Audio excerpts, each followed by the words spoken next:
दोस्तों, क्या आपने कभी नोटिस किया है कि जिंदगी में ज्यादातर फैसले हम बिना सोचे ले लेते हैं? ऐसा नहीं कि हम बेवकूफ हैं, बल्कि इसलिए कि हमारा दिमाग हमें जल्दी से किसी नतीजे पर पहुंचा देना चाहता है। सुबह से रात तक हम हालात का सामना करते रहते हैं, ऑफिस में, घर पर, रिश्तों में, पैसों में, और हर बार दिमाग वही करता है जो उसे आसान लगता है। सोचने से पहले प्रतिक्रिया, रुकने से पहले जवाब, और यहीं से हार शुरू होती है बिना हमें पता चले। जरा एक आम सिचुएशन सोचिए। किसी ने आपसे कुछ ऐसा कह दिया जो आपको बुरा लगा। दिल तेज धड़कने लगता है, दिमाग तुरंत जवाब ढूंढता है। आप बोल देते हैं, बाद में सोचते हैं काश थोड़ा रुक जाता। यही पैटर्न दिन में कई बार दोहरता है। छोटे छोटे पल, छोटे छोटे फैसले, और धीरे धीरे उनकी कीमत बड़ी बन जाती है। हम सोचते हैं कि हार किस्मत की वजह से होती है, लेकिन असल में हार अक्सर सोच की वजह से होती है। यहां एक बात समझना जरूरी है, दिमाग का काम आपको जीत दिलाना नहीं है, उसका काम आपको सुरक्षित रखना है। सेफ्टी मतलब जो जाना बचाना है वही ठीक है। इसलिए दिमाग नए सवालों से बचता है। वो चाहता है कि आप वही सोचें जो पहले सोचा, वही करें जो पहले किया। भीड़ जैसा सोचो, जल्दी नतीजा निकालो और आगे बढ़ जाओ। दिमाग को आराम चाहिए, सच्चाई नहीं। यही वजह है कि ज्यादातर लोग हर सिचुएशन में एक ही तरह से फंस जाते हैं। ऑफिस में वही गलती, रिश्तों में वही बहस, पैसों में वही जल्दबाजी। बाहर से लगता है कि हालात बदल रहे हैं, लेकिन अंदर सोच वही रहती है। और जब सोच वही रहती है तो नतीजे भी वही आते हैं। फर्क बस इतना होता है कि नुकसान थोड़ा बढ़ जाता है। अब जरा गौर कीजिए, क्या हर इंसान एक जैसी परिस्थितियों में एक जैसा रिएक्ट करता है? नहीं। कुछ लोग वही बात सुनकर शांत रहते हैं, कुछ लोग उसी दबाव में बेहतर फैसला लेते हैं। फर्क हालात का नहीं है, फर्क सोचने के तरीके का है। यही फर्क क्रिटिकल थिंकिंग बनाता है। यह कोई भारी भरकम शब्द नहीं है। इसका मतलब सिर्फ इतना है, रुकना, देखना और फिर फैसला करना। लेकिन दिक्कत यह है कि हम रुकते ही नहीं। हमें लगता है कि अगर हमने तुरंत जवाब नहीं दिया तो हम कमजोर दिखेंगे। अगर हमने तुरंत फैसला नहीं लिया तो मौका निकल जाएगा। दिमाग इसी डर पर खेलता है। वो कहता है अभी बोलो, अभी करो, और हम मान लेते हैं। बाद में पछतावा आता है, लेकिन तब तक नुकसान हो चुका होता है। यहीं पर ज्यादातर लोग एक बड़ी गलती करते हैं। वे सोचते हैं कि जीतने के लिए ज्यादा तेज होना जरूरी है। असल में जीतने के लिए ज्यादा साफ सोचना जरूरी है। तेज रिएक्शन अक्सर भावनाओं से आता है। साफ सोच समय मांगती है, और समय देने के लिए हिम्मत चाहिए, क्योंकि उस एक पल में आप अपने दिमाग के ऑटोमोड को तोड़ रहे होते हैं। आपने देखा होगा, दबाव में लोग सबसे गलत फैसले लेते हैं। गुस्से में कही गई बात, डर में लिया गया कदम, लालच में किया गया सौदा। बाद में सब कहते हैं मुझे पहले ही समझ जाना चाहिए था। समझ आ जाती है, लेकिन देर से, क्योंकि उस वक्त सोचने का कंट्रोल दिमाग के पास नहीं, भावना के पास होता है। अब एक जरूरी सवाल, अगर दिमाग हमें बार बार इसी जाल में फंसाता है तो क्या हम कुछ कर सकते हैं? जवाब है हाँ, लेकिन पहले यह मानना पड़ेगा कि हमारी सोच उतनी आजाद नहीं है जितनी हम समझते हैं। हमारी ज्यादातर सोच आदतों से चलती है। वही आदतें, वही पैटर्न, वही नतीजे। जब तक आप इस पैटर्न को पहचानते नहीं, तब तक आप हर सिचुएशन में खुद को दोहराते रहेंगे। इस सफर की शुरुआत यहीं से होती है, ये समझने से कि हर हार बाहर से नहीं आती। ज्यादातर हार अंदर से शुरू होती है। उस पल में जब हम बिना सोचे प्रतिक्रिया देते हैं, जब हम सवाल पूछने के बजाय मान लेते हैं, जब हम रुकने के बजाय भागते हैं। अगर आप हर सिचुएशन में जीतना चाहते हैं तो सबसे पहले आपको यह देखना होगा कि आप कहां कहां बिना सोचे हार मान लेते हैं। कहां आपका दिमाग आपको जल्दी रास्ता दिखाकर असली रास्ते से भटका देता है। क्योंकि जब तक आप इस अदृश्य नुकसान को पहचानेंगे नहीं, तब तक कोई भी किताब, कोई भी सलाह काम नहीं करेगी। यहीं से असली खेल शुरू होता है। पहले हार को देखना, फिर सोच को पकड़ना, और धीरे धीरे कंट्रोल वापस लेना। आगे की बातों में हम यही समझेंगे कि दिमाग आपको कैसे ट्रैप करता है और आप उस ट्रैप को बिना लड़े कैसे पार कर सकते हैं। अब जरा उस चाल को और साफ देखिए जो दिमाग हर रोज आपके साथ खेलता है। दिमाग आपको गलत फैसला लेने के लिए मजबूर नहीं करता, वो बस आपको जल्दी फैसला लेने की आदत डाल देता है, और जल्दी लिया गया फैसला ज्यादातर अधूरा होता है। आपको लगता है कि आपने सोचा, लेकिन असल में आपने सिर्फ प्रतिक्रिया दी। दिमाग की सबसे बड़ी चाल यह है कि वो आपको यकीन दिला देता है कि जो पहला ख्याल आया वही सही है। वो कहता है, इतना सोचने की क्या जरूरत है, मामला साफ है। और आप मान लेते हैं, क्योंकि रुकना मेहनत मांगता है। रुकना मतलब अपने ही दिमाग के खिलाफ जाना, और यही काम ज्यादातर लोग नहीं कर पाते। आपने गौर किया होगा, जब भी कोई मुश्किल स्थिति आती है, दिमाग दो काम करता है। पहला, वो आपको डर दिखाता है। दूसरा, वो आपको जल्दबाजी की तरफ धकेलता है। डर और जल्दबाजी मिलकर सोचने की ताकत छीन लेते हैं। यही वजह है कि गुस्से में कही गई बात बाद में भारी पड़ती है, और डर में लिया गया फैसला अक्सर गलत निकलता है। दिमाग को कंट्रोल पसंद है, लेकिन सच्चा कंट्रोल नहीं। उसे सिर्फ ये महसूस करना अच्छा लगता है कि सब कुछ समझ में आ रहा है, इसलिए वो चीजों को बहुत जल्दी सरल बना देता है। किसी इंसान को एक टैग दे देता है, किसी सिचुएशन को एक लेबल दे देता है। ये सही है, ये गलत है, ये मेरे बस का नहीं है, और कहानी वही खत्म। असल दिक्कत यह है कि जिंदगी इतनी सीधी नहीं होती। ज्यादातर हालात ग्रे एरिया में होते हैं, न पूरी तरह सही, न पूरी तरह गलत। लेकिन दिमाग को ग्रे पसंद नहीं है, उसे ब्लैक या व्हाइट चाहिए, ताकि उसे ज्यादा सोचना न पड़े। और जब आप ग्रे को नजरअंदाज करते हैं, तो आप वही खो देते हैं जहां असली फायदा छुपा होता है। अब एक और बात समझिए, दिमाग सिर्फ आपके अनुभवों से नहीं चलता, वो दूसरों के अनुभवों से भी डर सीख लेता है। आपने किसी को फेल होते देखा और दिमाग ने नोट कर लिया। आपने किसी को मजाक बनते देखा और दिमाग ने फैसला सुना दिया। ये मत करना, बिना ये जांचे कि आपकी स्थिति वही है या नहीं। यही वजह है कि कई लोग अपनी पूरी क्षमता तक कभी पहुंच ही नहीं पाते। यहां दिमाग की एक और चाल काम करती है। वो आपको बिजी रखता है, इतना बिजी कि आपको सोचने का समय ही न मिले। काम, फोन, बातें, कंटेंट, सब कुछ लगातार चलता रहता है, क्योंकि दिमाग जानता है जैसे ही आप शांत हुए, जैसे ही आप रुके, आप सवाल पूछने लगेंगे, और सवाल उसके लिए खतरा है। इसलिए ज्यादातर लोग अपने ही दिमाग से भागते रहते हैं। उन्हें लगता है कि ज्यादा काम करने से सब ठीक हो जाएगा, लेकिन काम और सोच में फर्क होता है। बिना सोचे किया गया काम सिर्फ थकान देता है, दिशा नहीं। और बिना दिशा के मेहनत आपको कहीं नहीं ले जाती। अब यहां एक अहम फर्क समझना जरूरी है। सोच और ओवरथिंकिंग एक चीज नहीं है।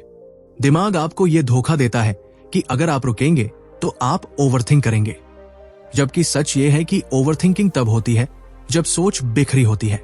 साफ सोच हमेशा शांत होती है, उसमें डर नहीं होता, सिर्फ समझ होती है। ज्यादातर लोग इसलिए फंस जाते हैं क्योंकि वे अपने दिमाग की हर बात को सच मान लेते हैं। उन्हें लगता है कि अगर दिमाग कुछ कह रहा है तो जरूर सही होगा, लेकिन दिमाग की बात हमेशा सही नहीं होती। वो सिर्फ जानी पहचानी होती है, और जानी पहचानी चीजें हमें सुरक्षित लगती है, सही नहीं। यहां से एक सवाल उठता है, अगर दिमाग हमें बार बार गलत दिशा में ले जाता है, तो फिर जीतने वाले लोग अलग क्या करते हैं? वे दिमाग को चुप नहीं कराते, वे उसे समझना सीखते हैं। वे जानते हैं कि कब दिमाग डर से बोल रहा है और कब समझ से। वे हर ख्याल को आदेश की तरह नहीं लेते, वे उसे सुझाव की तरह देखते हैं। यही वो बिंदु है जहां सोचने का स्तर बदलता है। यहां इंसान हालात से नहीं, अपने रिएक्शन से दूरी बनाता है। वो खुद को बाहर से देखने लगता है। मैं ऐसा क्यों सोच रहा हूं? क्या कोई दूसरा नजरिया हो सकता है? अगर मैं अभी नहीं बोलूं तो क्या बदलेगा? ये सवाल छोटे लगते हैं, लेकिन इन्हीं में ताकत छुपी होती है। जब आप ये करना शुरू करते हैं तो दिमाग बेचैन होता है, क्योंकि उसका ऑटोमोड टूट रहा होता है। वो आपको वापस पुराने रास्ते पर लाने की कोशिश करता है, बहाने देता है, थकान दिखाता है, डर पैदा करता है। लेकिन यही वह पल होता है जहां फर्क पड़ता है। यहीं से या तो इंसान पीछे लौट जाता है या आगे बढ़ता है। अब तक ये साफ हो चुका है कि हर सिचुएशन में हार या जीत बाहर से तय नहीं होती। वो उस पल तय होती है जब आप सोचने का तरीका चुनते हैं, या तो वही पुराना आसान तरीका, या फिर थोड़ा धीमा लेकिन साफ तरीका। इसी चुनाव में पूरी दिशा बदल जाती है। अब अगला सवाल यही है कि इस रुकने और साफ सोचने की आदत कैसे बने। क्योंकि बिना सिस्टम के, बिना समझे ये ज्यादा दिन नहीं टिकती। आगे की बातों में यही साफ होगा कि वो कौन सा मोड़ है जहां सोच सच में बदलनी शुरू होती है। अब तक ये साफ हो चुका है कि समस्या हालात की नहीं, उस पल की है जब आप बिना रुके प्रतिक्रिया दे देते हैं। असली बदलाव उसी जगह से शुरू होता है जहां इंसान पहली बार अपने रिएक्शन को देखता है। बाहर की दुनिया वैसी ही रहती है, लोग वैसे ही बोलते हैं, दबाव वैसे ही आता है, लेकिन अंदर कुछ बदलने लगता है। वो बदलाव है रुकने की आदत। रुकना आसान नहीं होता, क्योंकि दिमाग को आदत होती है तुरंत जवाब देने की। जैसे ही कोई बात चुभती है, दिमाग कहता है अभी बोलो। जैसे ही कोई मौका दिखता है, दिमाग कहता है अभी पकड़ो। और जैसे ही कोई डराता है, दिमाग कहता है अभी बचो। रुकना मतलब इस आवाज को तुरंत मानने से इनकार करना, बस कुछ सेकंड का इनकार। लेकिन वही सेकंड खेल पलट देते हैं। यहां एक बात समझना जरूरी है, रुकने का मतलब चुप रह जाना नहीं है। रुकने का मतलब है स्थिति को थोड़ा दूर से देखना, जैसे आप खुद को उस सिचुएशन से एक कदम पीछे खड़ा करके देख रहे हो। जब आप ऐसा करते हैं तो एक अजीब चीज होती है, भावना की गर्मी थोड़ी ठंडी पड़ती है, दिमाग का शोर थोड़ा कम होता है और उसी खाली जगह में समझ पैदा होती है। ज्यादातर लोग इसी खाली जगह से डरते हैं। उन्हें लगता है कि अगर उन्होंने तुरंत कुछ नहीं किया तो वे कमजोर दिखेंगे। लेकिन सच्चाई इसका उल्टा है। जो लोग हर सिचुएशन में तुरंत कूदते हैं, वे अक्सर दूसरों के खेल का हिस्सा बन जाते हैं। और जो लोग रुककर देखते हैं, वे खेल को समझने लगते हैं। अब सोचिए, किसी बहस में कौन ज्यादा कंट्रोल में होता है? वो जो तुरंत बोल देता है, या वो जो सुनता है, समझता है और फिर बोलता है? किसी दबाव वाली मीटिंग में कौन ज्यादा असर छोड़ता है? वो जो घबराकर हर बात पर हक कह देता है, या वो जो सवाल पूछता है? फर्क ताकत का नहीं है, फर्क सोचने के तरीके का है। यहीं से क्रिटिकल थिंकिंग की असली शुरुआत होती है। ये कोई किताबों वाली थ्योरी नहीं है, ये एक आदत है। हर सिचुएशन में 3 छोटे सवाल पूछने की आदत। पहला, अभी जो मैं महसूस कर रहा हूं वो भावना है या सच्चाई? दूसरा, अगर मैं अभी कुछ न करूं तो सबसे बुरा क्या होगा? और तीसरा, क्या इस स्थिति को देखने का कोई दूसरा तरीका भी हो सकता है? इन सवालों का जवाब तुरंत नहीं मिलता, और मिलना जरूरी भी नहीं है। जरूरी यह है कि आप सवाल पूछ रहे हैं, क्योंकि सवाल पूछते ही आप ऑटो मोड से बाहर आ जाते हैं। आप दिमाग को बता देते हैं कि अब सिर्फ आदत नहीं चलेगी, अब समझ भी चाहिए। यहां एक और दिलचस्प बात होती है, जैसे जैसे आप रुकना सीखते हैं, आपको पैटर्न दिखने लगते हैं। आप देख पाते हैं कि कुछ हालात बार बार एक जैसे आते हैं। वही तरह के लोग, वही तरह की बातें, वही तरह के ट्रिगर। पहले ये सब आपको हिलाते थे, अब आप उन्हें पहचानने लगते हैं। और जो चीज पहचानी जा जाए वो आधी कंट्रोल में आ जाती है। ज्यादातर लोग इसलिए हारते रहते हैं क्योंकि वे हर बार उसी जाल में फंसते हैं, बिना ये जाने कि ये जाल है। लेकिन जब आपको दिखने लगता है कि अच्छा ये वही स्थिति है, तब आप उसमें फंसते नहीं, बल्कि उसे देखते हैं। और देखने वाला हमेशा खेलने वाले से एक कदम आगे होता है। यह भी समझना जरूरी है कि साफ सोच का मतलब ठंडा या बेरुखा होना नहीं है। इसका मतलब है भावनाओं को पहचानना, लेकिन उन्हें ड्राइविंग सीट पर न बैठने देना। भावना होना इंसान होने की निशानी है, लेकिन भावना से फैसला लेना अक्सर नुकसान की निशानी बन जाता है। धीरे धीरे एक बदलाव और आता है। आप हर सिचुएशन को जीत हार की तरह देखना बंद कर देते हैं। आप उसे समझने का मौका मानने लगते हैं। ये मुझे क्या सिखा रहा है? ये मुझे किस तरफ धकेल रहा है? इस सवाल से दबाव कम होता है, क्योंकि अब हर चीज दाव नहीं बन जाती। जब ये आदत बननी शुरू होती है तो लोग आपको अलग नजर से देखने लगते हैं। वे ये नहीं समझ पाते कि आप शांत क्यों हैं, आप तुरंत रिएक्ट क्यों नहीं करते, आप भीड़ के साथ क्यों नहीं बहते।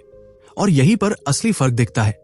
आप हर जगह नहीं जीतते, लेकिन आप बेवजह हारना भी बंद कर देते हैं। यह बदलाव रातों रात नहीं होता। शुरू में दिमाग बार बार आपको पुराने तरीके पर लौटाने की कोशिश करेगा। वो कहेगा इतना मत सोचो, छोड़ो, जैसा चल रहा है चलने दो। लेकिन हर बार जब आप रुकते हैं, सवाल पूछते हैं और साफ देखने की कोशिश करते हैं, आप अपने दिमाग को नया रास्ता सिखा रहे होते हैं। यही वो मोड़ है जहां इंसान धीरे धीरे कंट्रोल वापस लेना शुरू करता है। वो हालात का गुलाम नहीं रहता, वो उनका हिस्सा तो होता है, लेकिन उनके हाथ में नहीं रहता। और जब ये होने लगता है तब हर सिचुएशन एक खतरे की बजाय एक खेल जैसी लगने लगती है। ऐसा खेल जिसमें जीतने के लिए शोर नहीं बल्कि समझ चाहिए। जब सोचने का तरीका बदलने लगता है तो दुनिया अचानक वैसी नहीं रहती जैसी पहले दिखती थी। वही लोग, वही हालात, वही दबाव, सब कुछ मौजूद रहता है। फर्क सिर्फ इतना होता है कि अब आप हर चीज को सीधा अपने ऊपर नहीं लेते। आप समझने लगते हैं कि हर स्थिति एक खेल की तरह है और हर खेल के अपने नियम होते हैं। जो नियम समझ लेता है वही बिना लड़े आगे निकल जाता है। अब एक बात साफ देखिए, ज्यादातर लोग किसी भी स्थिति में सबसे पहले अपनी इज्जत, अपने डर या अपने गुस्से को बचाने में लग जाते हैं। जैसे ही कोई बात चुभती है वे उसे व्यक्तिगत हमला मान लेते हैं। दिमाग तुरंत मोर्चा संभाल लेता है, मुझे जवाब देना है। लेकिन जो लोग शांत रहते हैं वे कुछ और ही करते हैं। वे ये देखते हैं कि सामने वाला क्या चाहता है, ध्यान, कंट्रोल, सहमति या बस अपनी भड़ास निकालना। और जैसे ही ये साफ होता है आधी जीत वही मिल जाती है, क्योंकि ज्यादातर लोग अनुमान के मुताबिक चलते हैं। वे वही करते हैं जो उनसे उम्मीद की जाती है। गुस्सा आएगा वे लड़ेंगे, दबाव पड़ेगा वे झुकेंगे, डर दिखेगा वे पीछे हटेंगे। यही अनुमान उन्हें कमजोर बनाता है। और जो इंसान अनुमान तोड़ देता है वो खेल को अपने हाथ में ले लेता है। अब सोचिए, किसी मुश्किल बातचीत में आप क्या करते हैं? अगर आप तुरंत रिएक्ट नहीं करते, अगर आप सवाल पूछते हैं, अगर आप सुनते रहते हैं, तो सामने वाला असहज हो जाता है, क्योंकि उसने किसी और जवाब की उम्मीद की थी। वो आपके दिमाग में घुसना चाहता था, लेकिन आप उसे वहां जगह ही नहीं देते। यही वो पल होता है जहां बिना आवाज के जीत शुरू होती है। ये बात सिर्फ बातचीत तक सीमित नहीं है। काम में, रिश्तों में, पैसों में, हर जगह यही नियम चलता है। दबाव में लिया गया फैसला अक्सर किसी और के फायदे के लिए होता है। शांत दिमाग से लिया गया फैसला ज्यादातर आपके फायदे के लिए निकलता है। इसलिए जो लोग हर समय व्यस्त दिखते हैं वे हमेशा आगे नहीं बढ़ते, और जो लोग सोचने के लिए जगह बनाते हैं वे धीरे धीरे बढ़त बना लेते हैं। एक और चीज जो साफ दिखने लगती है वो है पैटर्न। लोग कहते कुछ है, चाहते कुछ और है। स्थितियां जैसी दिखती है वैसी होती नहीं है। जब आप भावनाओं से हटकर देखने लगते हैं तो ये फर्क पकड़ में आने लगता है। आप समझने लगते हैं कि कब कोई बात सच में जरूरी है और कब सिर्फ आपको उलझाने के लिए कही जा रही है। ये समझ आते ही एक और बदलाव होता है। आप हर मौके को पकड़ने की कोशिश बंद कर देते हैं। आपको ये एहसास होने लगता है कि हर दरवाजा आपके लिए नहीं है और हर बोलने से पहले ना की ताकत भी होती है। ज्यादातर लोग यही फंसते हैं। उन्हें लगता है कि जो भी सामने आए उसे पकड़ लेना चाहिए, लेकिन समझदार लोग इंतजार करते हैं, क्योंकि वे जानते हैं कि सही मौका खुद को साबित करने के लिए शोर नहीं करता। यहाँ एक बड़ी गलतफहमी टूटती है। लोग सोचते हैं कि जीतने के लिए चालाक होना जरूरी है। असल में जीतने के लिए साफ होना जरूरी है। चालाकी अक्सर तुरंत फायदा देती है, लेकिन साफ सोच लंबे समय तक काम आती है। साफ सोच का मतलब है ये देख पाना कि अभी क्या मायने रखता है और क्या नहीं। धीरे धीरे आप ये भी महसूस करने लगते हैं कि हर सिचुएशन में जीतने की जरूरत नहीं होती। कई बार सबसे बड़ी जीत होती है बेकार की लड़ाई से बाहर निकल जाना। जब आप ऐसा करते हैं तो लोग आपको समझ नहीं पाते। उन्हें लगता है कि आपने हार मान ली, लेकिन असल में आपने अपनी एनर्जी बचा ली होती है, और वही एनर्जी बाद में सही जगह लगती है। यहीं से एक और फर्क पैदा होता है। आप कम बोलते हैं, लेकिन जब बोलते हैं तो असर छोड़ते हैं। आप कम वादे करते हैं, लेकिन जो करते हैं उन्हें निभाते हैं। लोग आपकी शांति को कमजोरी समझते हैं जब तक उन्हें पता नहीं चलता कि वो शांति समझ से आई है। ये सब किसी एक दिन में नहीं होता। ये एक अभ्यास है। हर बार जब आप रुकते हैं, देखते हैं और फिर फैसला लेते हैं, आप अपने दिमाग को ट्रेन कर रहे होते हैं। धीरे धीरे दिमाग को ये आदत पड़ने लगती है कि हर चीज पर कूदना जरूरी नहीं है, हर आवाज पर ध्यान देना जरूरी नहीं है, हर भावना पर भरोसा करना जरूरी नहीं है। और जैसे जैसे ये आदत मजबूत होती है, आप खुद में एक अलग तरह की ताकत महसूस करने लगते हैं। ऐसी ताकत जो शोर नहीं करती, जो दिखावा नहीं करती, लेकिन हर स्थिति में आपको एक कदम आगे रखती है। यही वो जगह है जहां जीत लड़ाई से नहीं, समझ से आती है। और यही समझ आगे चलकर तय करती है कि कौन बदलता है और कौन वही का वही रह जाता है। जैसे ही ये समझ गहरी होने लगती है, यहीं पर ज्यादातर लोग अनजाने में पीछे हट जाते हैं। बाहर से देखने पर लगता है कि सब ठीक चल रहा है, सोच साफ हो रही है, फैसले बेहतर हो रहे हैं, लेकिन अंदर एक अजीब सी बेचैनी जम लेने लगती है। यही वो जगह है जहां असली कीमत चुकानी पड़ती है, क्योंकि साफ सोचना सिर्फ एक नई आदत नहीं है, ये पुरानी पहचान को तोड़ता है। अब तक आप खुद को जिस तरह से देखते आए थे, वो तस्वीर हिलने लगती है।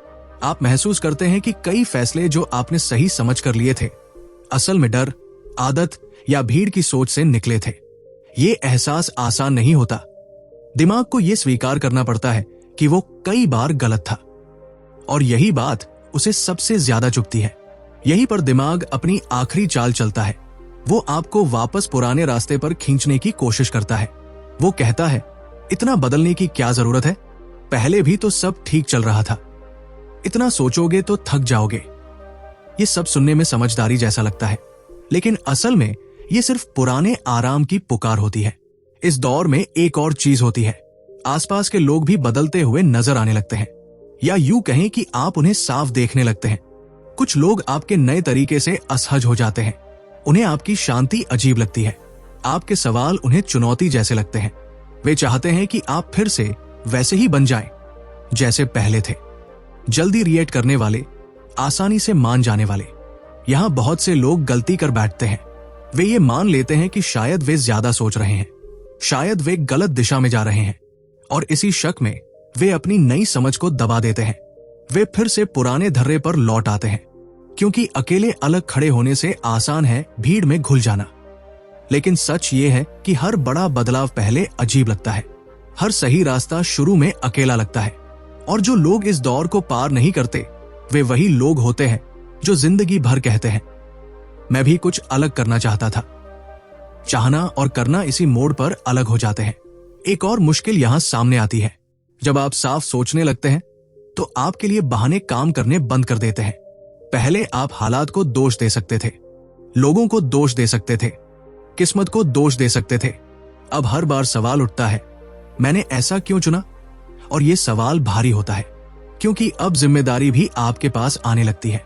जिम्मेदारी आजादी देती है, लेकिन डर भी पैदा करती है, क्योंकि अगर फैसले आपके हैं, तो नतीजे भी आपके हैं। और यही वजह है कि बहुत से लोग आधे रास्ते से ही मुड़ जाते हैं। उन्हें आजादी से ज्यादा आराम प्यारा होता है। इस समय एक और भ्रम पैदा होता है। लोग सोचते हैं कि साफ सोच का मतलब है हर चीज पर कंट्रोल, जबकि सच ये है कि साफ सोच का मतलब है ये जानना कि किस पर कंट्रोल है और किस पर नहीं। लेकिन जब तक ये समझ बैठती है, तब तक कई लोग थक जाते हैं। यहां एक बात बहुत ध्यान से समझनी जरूरी है। इस बदलाव का मतलब ये नहीं है कि अब आप कभी गलती नहीं करेंगे। गलती फिर भी होगी। फर्क सिर्फ इतना होगा कि अब आप खुद को धोखा नहीं देंगे। आप देख पाएंगे कि गलती कहां हुई, और यही देखने की क्षमता आपको आगे बढ़ने देती है। जो लोग इस पड़ाव को पार कर लेते हैं, उनके अंदर एक अलग तरह की स्थिरता आ जाती है। वे हर झटके से नहीं हिलते, हर राय से नहीं डगमगाते। उन्हें हर वक्त सही साबित होने की जरूरत नहीं होती, क्योंकि वे जानते हैं कि उनका दिमाग अब भी सीख रहा है। इस दौर में सबसे जरूरी चीज होती है धैर्य। जल्दी नतीजे देखने की इच्छा ही सबसे बड़ा दुश्मन बनती है। साफ सोच का असर धीरे दिखता है, जैसे जड़ें पहले गहराई में जाती है, फिर पेड़ ऊपर बढ़ता है। लेकिन जो लोग बीच में ही खोदना बंद कर देते हैं, वे कभी फल नहीं देख पाते। यहीं पर असली फर्क तय होता है। कुछ लोग यही रुक जाते हैं और कहते हैं, मेरे बस का नहीं है, और कुछ लोग इसी असहजता में टिके रहते हैं। वे जानते हैं कि ये बेचैनी बेकार नहीं है, ये संकेत है कि कुछ अंदर बदल रहा है। जब आप इस दौर में टिके रहते हैं, तब धीरे धीरे दिमाग भी नया संतुलन सीख लेता है। वो हर बार पुराने रास्ते पर नहीं भागता, वो नई सोच को भी सुरक्षित मानने लगता है। और यही वह पल होता है जब बदलाव टिकने लगता है, दिखावे के लिए नहीं, अंदर से। अब आगे वो समय आता है जहां ये नई सोच सिर्फ मुश्किल वक्त में नहीं, बल्कि रोजमर्रा की छोटी चीजों में भी काम करने लगती है। फैसले हल्के लगने लगते हैं, मन कम उलझता है, और जिंदगी पहली बार बोझ की बजाय एक दिशा जैसी महसूस होने लगती है। एक वक्त ऐसा आता है जब ये सब किसी तकनीक जैसा नहीं लगता, बल्कि आपके स्वभाव का हिस्सा बन जाता है। अब आपको हर बार याद नहीं दिलाना पड़ता कि रुकना है, सोचना है, देखना है। ये अपने आप होने लगता है। जैसे पहले दिमाग बिना पूछे रिएक्ट करता था, वैसे ही अब वो बिना शोर किए समझने लगता है। यहीं पर असली बदलाव दिखता है। बाहर की दुनिया वही रहती है, लोग वही बोलते हैं, हालात वही रहते हैं, लेकिन अंदर कुछ स्थिर हो जाता है। पहले जो बातें आपको हिला देती थी, अब सिर्फ जानकारी बनकर रह जाती है। पहले जो फैसले भारी लगते थे, अब हल्के लगते हैं, क्योंकि अब आप हर चीज को अपनी पहचान से जोड़कर नहीं देखते। अब आप समझ चुके होते हैं कि हर सिचुएशन आपको परखने नहीं आई है, कई बार वो बस गुजर जाने के लिए आई होती है। और जब ये समझ बैठ जाती है तो आप हर जगह खुद को साबित करने की कोशिश बंद कर देते हैं। यही वो पल होता है जहां इंसान सच में मजबूत बनता है। एक बड़ा फर्क ये भी आता है कि आप लोगों को बदलने की कोशिश नहीं करते। पहले लगता था कि अगर सामने वाला बदल जाए तो सब ठीक हो जाएगा। अब आप जानते हैं कि कंट्रोल वहीं तक है जहां तक आपकी सोच और आपका व्यवहार है, और यही सोच आपको बेवजह की थकान से बचा लेती है। धीरे धीरे आप नोटिस करते हैं कि आप कम उलझते हैं लेकिन ज्यादा आगे बढ़ते हैं, कम बातें करते हैं लेकिन ज्यादा असर छोड़ते हैं। आपकी मौजूदगी में एक अजीब सी ठहराव आ जाती है। लोग ये नहीं समझ पाते कि आप क्या कर रहे हैं, लेकिन वे महसूस करते हैं कि आप बह नहीं रहे। अब जीत का मतलब बदल जाता है। जीत ये नहीं होती कि हर बहस में आप सही साबित हो। जीत ये होती है कि आप अपनी शांति बचा पाए। जीत ये नहीं होती कि हर मौके पर आप आगे निकल जाएं। जीत ये होती है कि आप गलत मौके पर खुद को न खोए। यही वो स्थिति है जहां दिमाग आपका दुश्मन नहीं रहता, नहीं मालिक। वो एक औजार बन जाता है। आप तय करते हैं कि कब तेज सोचना है और कब धीरे, कब बोलना है और कब चुप रहना है, कब आगे बढ़ना है और कब रुकना है। ये कंट्रोल दिखता नहीं है लेकिन महसूस होता है। इसका एक असर ये भी होता है कि आप भविष्य से उतना डरते नहीं, क्योंकि अब आप जानते हैं कि हर स्थिति में आपके पास एक चीज है, सोचने की क्षमता। चाहे हालात जैसे भी हो, आप अंधेरे में नहीं कूदते। आप पहले आंखें खोलते हैं, फिर कदम रखते हैं। बहुत से लोग ये समझते हैं कि ऐसे लोग कभी गलती नहीं करते। ये सच नहीं है। गलती अब भी होती है। फर्क सिर्फ इतना होता है कि गलती आपको तोड़ती नहीं है। आप उसे समझते हैं, उससे सीखते हैं और आगे बढ़ जाते हैं, बिना खुद को गाली दिए, बिना सब कुछ छोड़ने का मन बनाए। यहां एक और चीज साफ हो जाती है। आपको हर समय मोटिवेशन की जरूरत नहीं पड़ती, क्योंकि अब आप भावनाओं पर नहीं, सिस्टम पर चलते हैं। आप जानते हैं कि कब थकान बोलेगी, कब डर बोलेगा और कब आलस बोलेगा, और आप हर आवाज को बराबर तवज्जो नहीं देते। अब आपकी जिंदगी में एक अलग तरह की स्थिर प्रगति शुरू होती है। कोई तेज छलांग नहीं, कोई दिखावटी जीत नहीं, लेकिन हर कदम पहले से ज्यादा मजबूत होता है। आप हर स्थिति से कुछ न कुछ लेकर निकलते हैं, और यही चीज आपको धीरे धीरे दूसरों से अलग कर देती है। सबसे बड़ी बात यह है कि अब आपको हर जगह जीतने की जरूरत नहीं लगती, क्योंकि आपने वो खेल जीत लिया होता है जहां ज्यादातर लोग हार जाते हैं। आपने अपने दिमाग को ट्रेन कर लिया होता है, और जब दिमाग साथ हो तो हालात कितने भी मुश्किल क्यों न हो, आप अकेले नहीं होते। अब जब आप पीछे देखते हैं तो आपको साफ दिखता है कि पहले आप कितनी बार सिर्फ इसलिए हारे क्योंकि आपने सोचा नहीं था। और ये समझ आपको अफसोस नहीं देती, बल्कि भरोसा देती है। भरोसा इस बात का कि आगे चाहे जो भी आए, आप अंधे नहीं रहेंगे। यही असली जीत है। बिना शोर की जीत, बिना दिखावे की जीत। ऐसी जीत जिसमें कोई ताली नहीं बजाता, लेकिन आपकी जिंदगी हर दिन थोड़ा बेहतर होती जाती है। और जब ये होने लगता है तो आपको किसी को यह साबित करने की जरूरत नहीं रहती कि आप बदल गए हैं। आपका तरीका ही सब कुछ कह देता है। अब सवाल ये नहीं रहता कि अगली स्थिति क्या होगी, सवाल ये होता है कि आप उसे कैसे देखेंगे। और यही फर्क तय करता है कि कौन हर हाल में फंसता है और कौन हर हाल में आगे बढ़ता है।